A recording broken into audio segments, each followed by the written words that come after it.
Bismillahirrahmanirrahim. Assalamu alaikum students. Welcome back with a new topic. And today our topic is adverb. Adverb is the fifth part of speech. जैसा कि इससे पहले हम पढ़ चुके हैं एडजेक्टिव को और एडजेक्टिव में हमने देखा कि एडजेक्टिव किसको डिस्क्राइब करता है। एडजेक्टिव डिस्क्राइब करता है किसी पर्सन या थिंग को, यानी कि नाउन को डिस्क्राइब कर रहा होता है। तो देखते हैं कि एडवर्ब किन चीज़ों को डिस्क्राइब करता है। So an adverb is a word that describes और gives more information about a verb, an adjective, an adverb और इवन द एंटायर सेंटेंस। ठीक है। सो एडवर्ब क्या है? एडवर्ब एक वर्ड है जो कि डिस्क्राइब करता है या मज़ीद मालूमात देता है किसके बारे में? एक वर्ब के बारे में। So what is verb? Verb is an action. ठीक है। सो वर्ब के बारे में मालूमात हमें देता है। ठीक है। इसके अलावा एडजेक्टिव के बारे में हमें मालूमात देता है। अच्छा, फिर एडवर्ब जो है वो खुद एडवर्ब के बारे में भी मालूमात देता है या उसको बयान करता है। ठीक है। या पूरे जुमले को एडवर्ब डिस्क्राइब कर रहा होता है। ठीक है। तो हम देखते हैं कि किस तरह से जो है एडवर्ब इन तमाम चीज़ों को डिस्क्राइब करता है। सो हमने बात की कि एक एडवर्ब जो है वो क्या करता है? एक वर्ब को डिस्क्राइब करता है। An adverb can describe a verb. कैसे? She runs quickly. अब रन्स हमारे पास यहाँ पे क्या है? एक्शन है, वर्ब है, और इसको डिस्क्राइब क्या कर रहा है? क्विकली। ठीक है। So quickly we have an adverb which describes the verb run here. ठीक है। सो फिर कहते हैं कि an adverb can describe an adjective. Adverb जो है वो एक एडजेक्टिव को डिस्क्राइब करता है। कैसे करता है? She is so beautiful. अब हमारे पास ब्यूटीफुल यहाँ पे एडजेक्टिव है और सो हमारे पास एडवर्ब है। वो खूबसूरत है, वो बहुत खूबसूरत है। She is so beautiful. So जो हमारे पास यहाँ पे आता है वो क्या है? एडवर्ब आ जाता है। So in the next sentence you can say that an adverb can describe another adverb. Adverb जो है दूसरे एडवर्ब को कैसे डिस्क्राइब करता है? She exercises very rarely. वो यानी कि एक्सरसाइज करती है बट वेरी रेयरली। तो यहाँ पर हमारे पास जो है रेयरली, रेयरली यहाँ पर हमारे पास क्या आ जाता है? एडवर्ब। और दूसरा हमारे पास एडवर्ब क्या आ जाता है? वेरी। ठीक है। तो एक एडवर्ब ने दूसरे एडवर्ब को डिस्क्राइब किया। फिर कहते हैं कि an adverb can describe an entire sentence. एक एडवर्ब जो है वो पूरे जुमले को बयान करता है। कैसे करता है? ठीक है। Naturally you don't have to come. तो क्या कह रहा है? कह रहा है बिला वास्ता तुम्हें नहीं आना चाहिए, तुम्हें आने की कोई ज़रूरत नहीं है। तो यहाँ पर जो है तुम्हें आने की कोई ज़रूरत नहीं है। अब इस जुमले में स्टार्ट में हमने क्या बोला? नेचुरली। बिला वास्ता तुम्हें आने की कोई ज़रूरत नहीं है। तो ये नेचुरली हमारे पास क्या है? एडवर्ब है जो कि पूरे के पूरे सेंटेंस को डिस्क्राइब कर रहा है।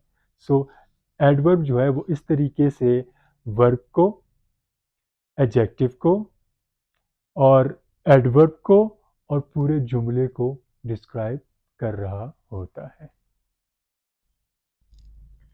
तो चलिए जी, अब हम बात करते हैं कि जो हमारे पास एडवर्ब होते हैं ये बेसिकली क्रिएट किस तरह होते हैं।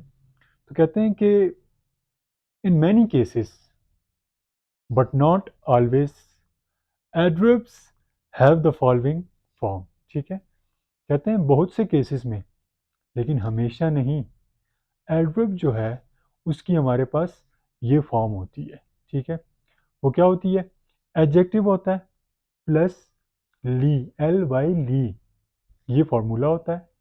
ये हर एक केस में नहीं, बल्कि कुछ केसेस में एडजेक्टिव के साथ ली को ऐड करके हमें जो है एडवर्ब मिल जाता है। एग्जाम्पल्स में देखते हैं कि कैसे। First example we have quick plus ly. Quick के साथ हमने किसका इजाफा किया? एल वाई का, ली का। सो हमारे पास क्या मिला? एडवर्ब मिला जो कि हुआ क्विकली। ठीक है। Okay. Strange plus L Y यानी कि ली, हमें मिला स्ट्रेंजली। ठीक है, फिर इसी तरह डेड प्लस ली, डेडली। फिर सडन प्लस ली, सो सडनली। क्लेवर प्लस ली, क्लेवरली। सो ये तमाम हमारे पास क्या आ गए, एडवर्ब्स आ गए, जिसको हमने क्रिएट किया एडजेक्टिव के साथ क्या लगा के, एल वाई यानी कि ली लगा के। तो चलिए स्टूडेंट्स देखते हैं और हमारे पास कौन से वो तरीके हैं जिनसे एडवर्ब को क्रिएट किया जा सकता है। ओके, कहता है when an adjective ends with Y replace the Y with an I. अच्छा, जब एक एडजेक्टिव एंड हो रहा हो वाई के साथ, तो हमने वाई को रिप्लेस करना है किस वर्ड के साथ, किस अल्फ़ाबेट के साथ, आई के साथ। ठीक है, तो जहाँ वाई हो उसकी जगह आई लगा के आगे एल वाई यानी कि ली लगा देना है। जैसे कि हमारे पास आ जाता है पहला हैवी, तो हैवी के एंड में क्या आ रहा है, वाई आ रहा है, तो इस वाई को रिप्लेस करना है आई के साथ। देखते हैं कैसे, heavy plus ly is equal to HEAVI plus L Y. तो ये हमारे पास क्या बन गया, हैवीली बन गया। वाई को रिप्लेस करके आई और ली आखिर में हमने लगा देना है। Same is the case with happy, happy plus ly is equal to happy ly. Okay, अच्छा फिर कहता है when the adjective ends with an E drop the E. ठीक है, जब एक एडजेक्टिव एंड हो रहा हो ई के साथ, तो आखिरी ई को हमने ड्रॉप कर देना है और क्या लगा देना है, एल वाई ली लगा देना है। जैसा कि ट्रू, ट्रू के एंड में क्या हमारे पास आ रहा है, ई आ रहा है, और इस ई को हटा के हमने क्या लगा दिया, ली लगा लिया, सो हमारे पास आ गया ट्रूली। ठीक है, तो however there are many adverbs that do not end with ly. ठीक है, तो बहुत से ऐसे हमारे पास जो हैं वो एडवर्ब्स होते हैं जो कि ली पे ख़त्म नहीं होते, जैसे कि फास्ट है, वेरी है, हर्ड है, जस्ट है, टू है, वेल है, नेवर एक्सेट्रा। तो ज़रूरी नहीं है कि एंड इनका ली पर ही हो। Okay students, now it's the time to move towards the categories of adverbs. ठीक है, तो अब हम देखते हैं कि एडवर्ब्स को जो है वो किन कैटेगरीज में डिवाइड किया गया है। So the first category we have adverbs of degree. अच्छा, डिग्री मैं आपको पहले भी जैसा कि अपनी वीडियो में समझा चुका हूँ कि डिग्री कहते हैं दर्जे को। ठीक है, तो देखते हैं एडवर्ब ऑफ डिग्री क्या है। Adverb of degree show us the strength और डिग्री ऑफ द एक्शन और स्टेट। ठीक है, एडवर्ब ऑफ डिग्री जो है वो हमें स्ट्रेंथ यानी कि तादाद, हाउ मच यानी कि कितना, उसकी तादाद कितनी होती है और उसका दर्जा कितना होता है। ठीक है, किसी भी काम का या किसी स्टेट का वो हमें बता रहा होता है। ठीक है, so they answer the following question, वो इन सवालों के जवाब दे रहे होते हैं। फर्स्ट इज हाउ मच, कितना। ठीक है, और टू व्हाट डिग्री, और किस हद तक यानी कि किस दर्जे तक। सो इसकी एग्जांपल्स हैं हमारे पास, very, highly, totally, perfectly, almost. So these all are the examples of adverbs of degree. So चलिए example sentences की तरफ ताकि clear हो सके। He is very close to you. वो तुम्हारे बहुत करीब है, यानी कि यहाँ पे डिग्री को बताया जा रहा है कि वो किस हद तक तुम्हारे करीब है, यानी कि वो तुम्हारे बहुत करीब है। You are totally right. तुम दुरुस्त हो। हाउ मच, कितने दुरुस्त हो। मुकम्मल यानी कि मुकम्मल तौर पे, पूरे के पूरे तुम दुरुस्त हो। So this was adverbs of degree. Okay, तो अब बात करते हैं नेक्स्ट कैटेगरी की, जो है हमारे पास एडवर्ब्स ऑफ मैनर। अच्छा, मैनर का क्या मतलब है, तर्ज अमल, कि ये काम किस तरीके से हुआ है। So the adverbs of manner show us the way the action is done. अच्छा, एडवर्ब ऑफ मैनर हमें वो तर्ज अमल बताता है, ठीक है, कि किस तरीके से ये काम, ये एक्शन हुआ है। दे आंसर द फॉलोइंग क्वेश्चंस। एक ही क्वेश्चन का जवाब देते हैं, हाउ, किस तरह। ठीक है, so we have the examples, well, badly, nicely, slowly, loudly, quietly etcetera. ठीक है, कि ये एक्शन इस तरह से हुए हैं। Okay, so let's go for the example sentences. The first example sentence we have, we handled the situation. हमने सिचुएशन को हैंडल कर लिया. कैसे? वेल, अच्छे तरीके से. ठीक है, हमने अच्छे तरीके से उन हालात को क्या किया? हैंडल कर लिया. ठीक है. So the next example we have, she listened secretly to their conversation. अच्छा, उसने उनकी बातचीत सुनी. कैसे? सीक्रेटली, छुप के, राजदानाना तौर पे. तो यहाँ पे बात किसकी की गई है? शी की. और बात क्या की गई है? सीक्रेटली. तो आप एक्सपेक्ट कर सकते हैं कि शी जो है वो छुप के ही कन्वर्सेशन को सुनती हैं. ठीक है. तो यहाँ पे सीक्रेटली हमारे पास क्या है? एडवर्ब ऑफ मैनर है. ठीक है. तो अब हम बात कर लेते हैं एडवर्ब्स ऑफ प्लेस की. ठीक है. सो नाम से ही जाहिर है जगह. ठीक है. So adverbs of place show us the location of the action और स्टेट. ठीक है. तो एडवर्ब ऑफ प्लेस हमें क्या बता रहा है? लोकेशन बता रहा है कि ये एक्शन जो है, यानी कि ये काम जो है, ये कहाँ हो रहा है या कहाँ हुआ है. ठीक है. उसके बारे में हमें एडवर्ब्स ऑफ प्लेस बता रहा होता है, यानी कि लोकेशन के बारे में हमें बता रहा है. ठीक है. So they answer the following question. एक ही सवाल का हमें जवाब दे रहा होता है. वेयर, किधर. ठीक है. So in examples we have home, here, there, outside, inside, away, around, up, down. ठीक है. तो यानी यहाँ ये एक्शंस हुए हैं या हो रहे हैं. ठीक है, या हुए थे. So these are the examples. तो चलिए एग्जाम्पल सेंटेंसेस की तरफ जाते हैं. वी आर हेयर, हम यहाँ हैं. He went where? Home. So he went home. She looked, उसने देखा. किधर देखा? Up. So she looked up. ठीक है. सो ये था हमारे पास adverbs of place. So students, the next category of adverbs we have is adverbs of time. तो नाम से ही ज़ाहिर है वक्त के बारे में बात हो रही है. ठीक है. तो the adverbs of time show us the time of the action or state. ठीक है. ये हमें बता रहा है कि कोई काम किस वक्त हुआ है या कब हुआ है. So they answer the following question. एक ही सवाल का जवाब देता है कि when, कब. ठीक है. वक्त के बारे में पूछता है. So examples we have is now, soon, later, yesterday, tomorrow, early, etc.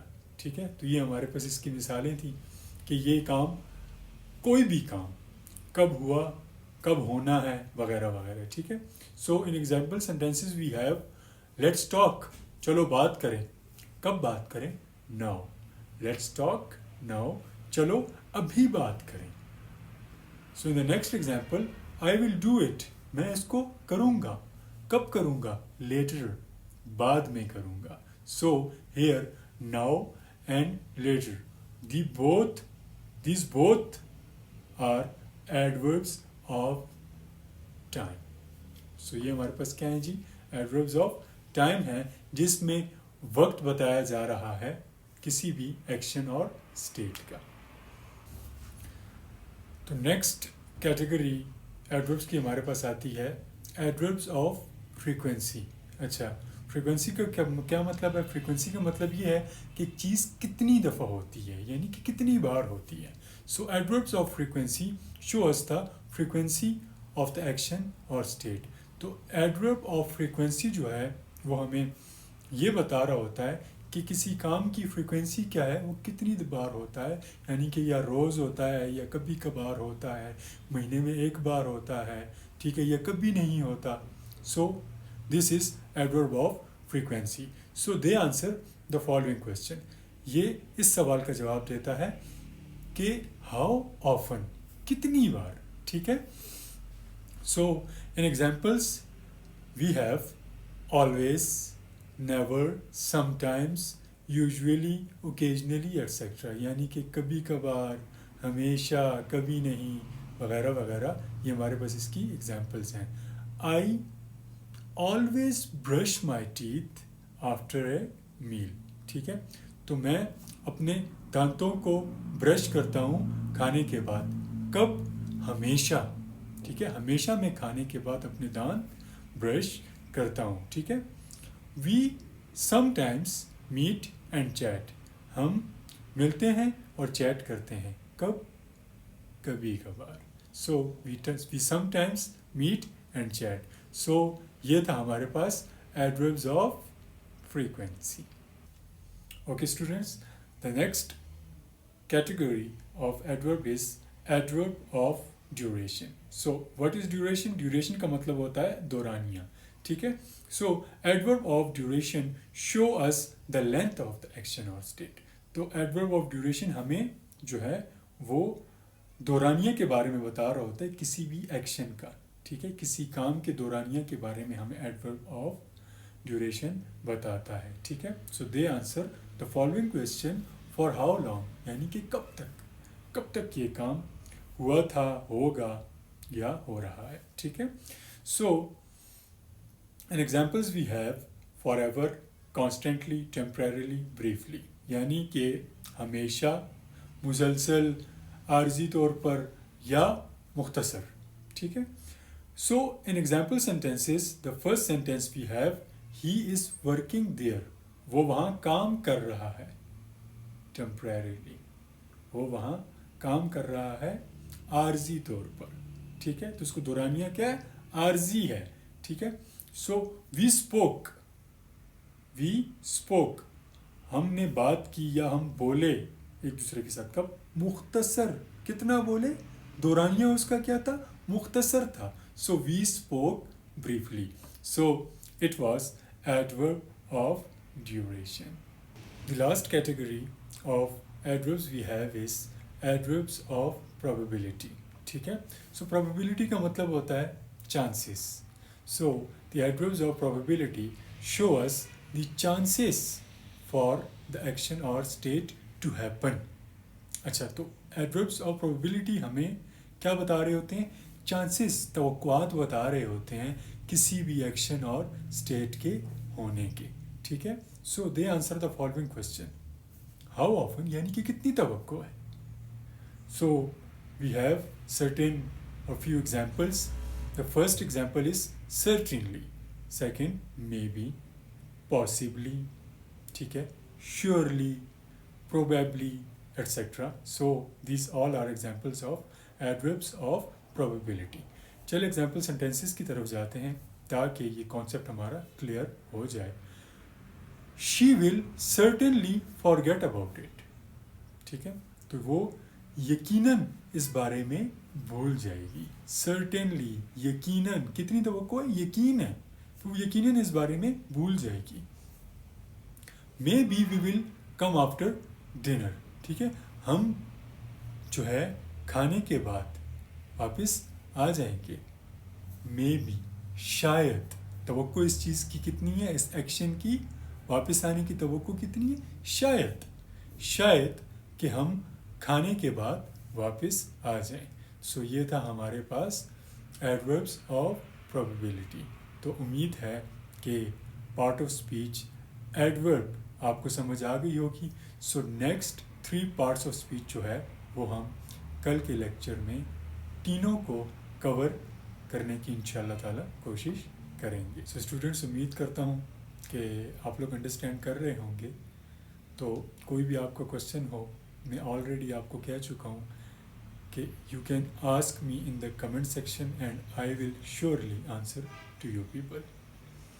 Videos देखने के साथ साथ चैनल को भी सब्सक्राइब कर लिया करें ताकि आने वाली वीडियो से आप नोटिफाई रह सकें और आप जो है मेरे साथ जुड़े रह सकें। Thank you so much.